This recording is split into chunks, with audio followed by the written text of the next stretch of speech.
even if you have hormonal imbalance, you are over 30, you have a busy schedule, life happens, you like to eat out, sweet treats, all of that. You see, I lost over 45 pounds and I've kept it off. And this is my most athletic physique. And it's due to one main thing. It wasn't about how many different food groups I cut out. It wasn't about eating low carb. It wasn't about dieting. It wasn't about eating clean.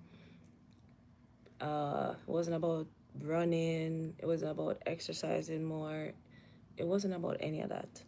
The main thing that helped me to lose the weight and keep it off was being in a caloric deficit.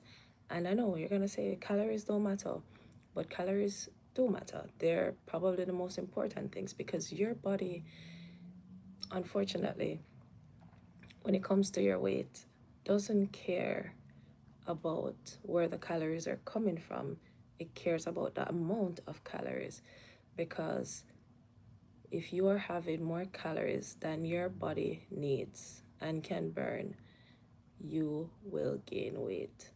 If you are eating the same amount of calories that your body burns on a daily basis, just by you being alive, because your body burns calories just like you being alive like this, don't have to do anything. You see, that amount of calories, it's going to depict how you look. Now, to have a super toned, athletic, trim physique and walking around looking like Tiana Taylor, yes, genetics do play a part in that, and being very lean and a thin waist and all of that. Yes, I won't say that doesn't matter. However, genetics is not the reason why you're not losing weight. The reason why you're not losing weight is because you're eating more calories than your body needs. And you might say, but it's a hormones. Well, I like to break this down very simply for my clients.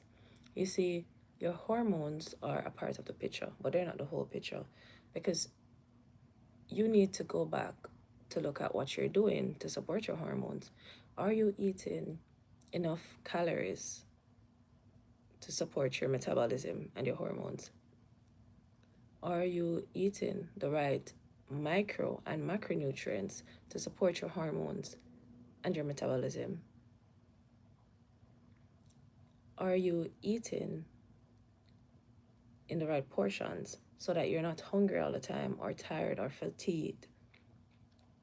You see, all of these things take into consideration how your hormones are going to play a part.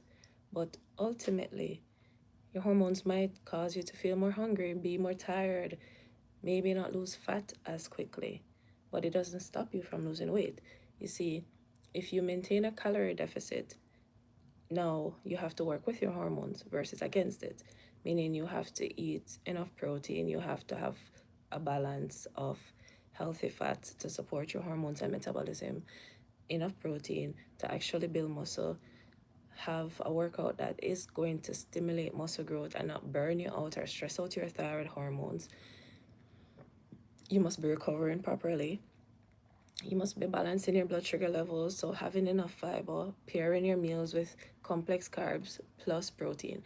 And now I'm adding all of these things just to explain that there are small changes that you need to make your current lifestyle supportive of your hormones.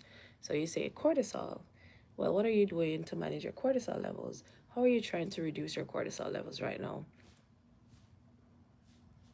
How? Are you just sleeping? Okay, but you are in an office and stressed all day. What do you do to de-stress during the day? Or when you go home, you watch or scroll or watch a TV? Okay, but that's just in the night. What do you do during the day? What do you do in the morning? Is the first thing you do take up your phone? You see, there's so many things that you need to take into consideration before you completely dispel and say that it's just the hormones, because doing it sometimes versus all the time is not the same thing. sometimes you are doing this 10-step morning routine that's stressing you out more than anything else, and then you do that for 2 weeks or a month, and then you fall off and you feel like, hey, this is pointless, it's futile. But my suggestion is to do something simple that you can do for the longest time period possible, which is why our routine, myself and my clients, our routine is so simple and it's efficient.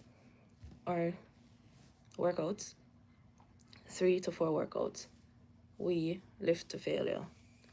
If they want to do Pilates and yoga, then they can do that on their free days, but it's not necessary. If they want to go swimming or running, they can do that, but it's not necessary. For a calorie deficit, we do small swaps, reducing the excess fats from some of the oils, smarter, easier cooking procedures like using an air fryer, using avocado oil spray. This reduces their calories by around 300 to 400, not drastically. They eat a lot more fiber by bulking up the meals so they're full for longer. They're better hydrated. They're not drinking plain water. They get flavor from all these different types of flavored juices like the Zevias that I absolutely love. That is more sustainable than saying, I'm going to stop drinking sugar and I'm going to stop eating carbs. You eat complex carbs like sweet potatoes and white potatoes that are filling and more satiating. You see, that keeps you full for longer. That routine is a lot more sustainable. And then I program in different stress management techniques. My personal favorite, walking. It's simple, it's easy. But the point is, you want it to be simple, easy, repeatable.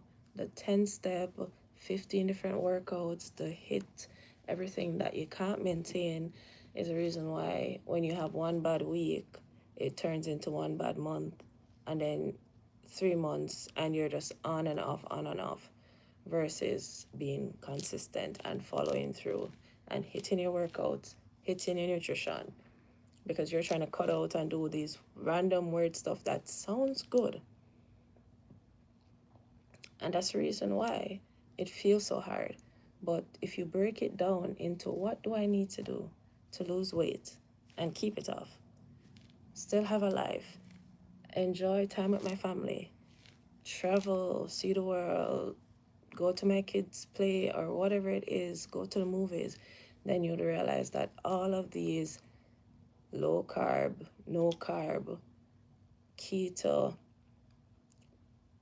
all of these different weird and wonderful type diets are just very extreme.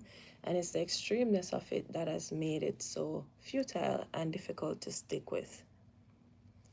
So I say all that to say that losing weight and keeping it off is a lot easier than you think.